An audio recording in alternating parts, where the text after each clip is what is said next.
अरे बाप रे बाप। अरे अभी लागल घाम मुगे एकदम जेठ बैसाख के दिन नियर। आई बतावा हो।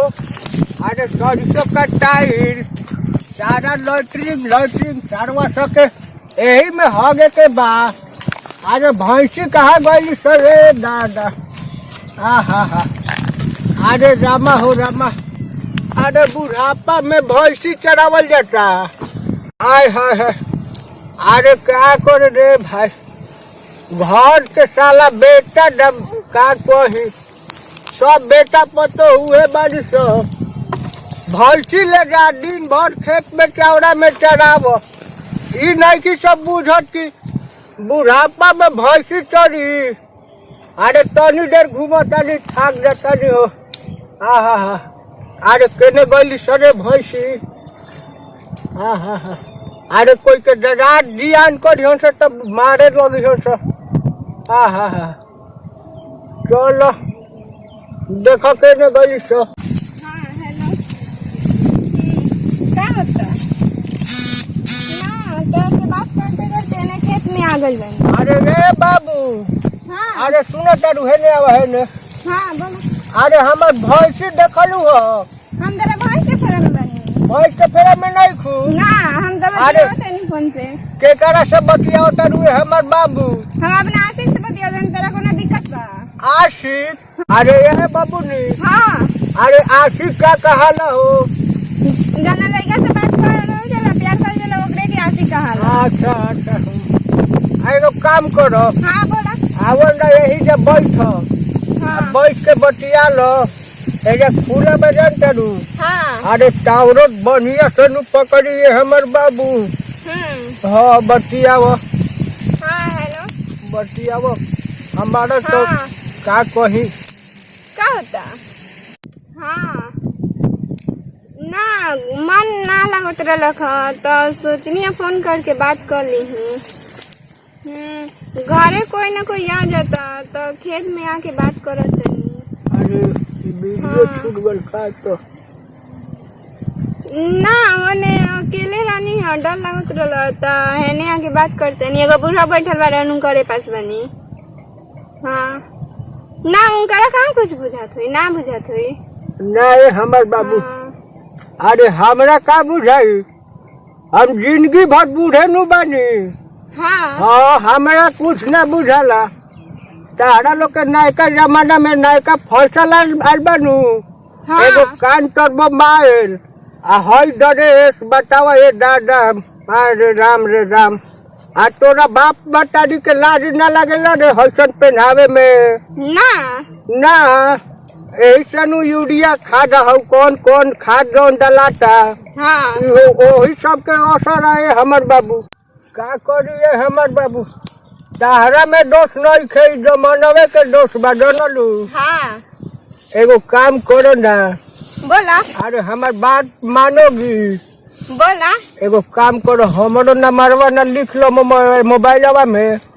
आ जानता रू हमरो से बतिया ले लो नंबरवा हमार 94 464 95 लिख लो। तेरा लाज नहीं लागत बूढ़ हो गए तब ऐसा बात करता रहो। अरे तो हम बूढ़ बानी देहिया नु बुढ़ाई बा मानवा नहीं के नु बुढ़ाई काहे नहीं के बुढ़त। हम तेरा पोती के उम्र के बानी। अरे पोती के उम्र के बानी। हाँ हमारा खातिर हमरा पोती के उम्र के हो गइलू। हाँ अपने है मौत चौड़ा में अकेले बारू बस के गुला दी जातारू तो ओकरा खातिर पोती के उम्र नहीं खू ना। अच्छा एगो काम करो थोड़ा जाए तो मान जा। होली के दिन आवत जल्दू। हाँ आ हमरो मनवा तो बउडाटे बा होली में जस्ट फगुन हट बहता। एगो काम करो बोला। नंबर दे दो होली तरह से खेल लेम नु मन हमार गड़गड़ा जाइए हमार बची या सुन ना बोल ना। बूढ़ हो गए तेरा होली खेले के बा। अरे बूढ़ बानी तो होली ना खेले खाली जवान के खेलियन सो। हाँ जवान के से लगेबू। हाँ बूढ़ावा से ना लगेबू। अरे बाप रे बाप सब का करे सब जवान के खोजता सब बुढ़ारी निमन नानू लगी। तू तो हाँ बाबा के उम्र के नु बारो। अरे बाबा के उम्र के बनी। हाँ तू पहले एगो बात बताव। बोला। आ तू निशुआ के सालिए नु लागेलू। हाँ तो तारा ये नु नहीं के पता हमार बाबू कि निशुआ हमार भाइये लागेला। ओकर हम बड़ भैया नु हई तो हमरो सालिए नु भइलू। तो तनी मजाके कलम तो का हो जाई। देखो तारू की लाठी हमार बड़ा बड़ियार बा। आए अरे होली में जईबू निशुआ के घरवा। हाँ तो वही जो हम भेटाए आ राती के एगो काम करिए जब सझिया बेड़ा होई नु। हाँ तो ओकरा गोलिया देने चलो जब सीधे हमरा दुआरिये पर जाला उ रास्तावा। हाँ जानलू आबो अब की होली में खूब मजा ले हल जाई। अरे हौ जवानका के चक्कर में का पड़ल बारू। जब जवानका में ना मजा मिली तो है बुढ़ावा में मजा मिल जाइए हमार बाबी। जानता रू का हम कही लागत हमार भैंसियों चल गई से का तो। अरे केने गई सो रे दादा घर वाला मार के मुँह दी हंस रे जौनो एक टाइम खाए के देता रह सनु तौनो ना दी हंस। हाँ हाँ वो एगो बुढ़वा रहला घरटे। हाँ ओकरे के शरीफ जान के ओकरे पास बैठ गनी है। कबे से उल्टा सीधा बोलत रहला घरटे। कह देगा कि होली खेले आवा। हाँ कब से तो उल्टा सीधा बोलत रहला खाना सुनत रहला। हाँ बोला देगा कि हम निशु के बड़ भाई हई होली खेले आई है। हाँ अच्छा ठीक बा रखा तनी फोन अब जाता नहीं घरे। हाँ ठीक बा।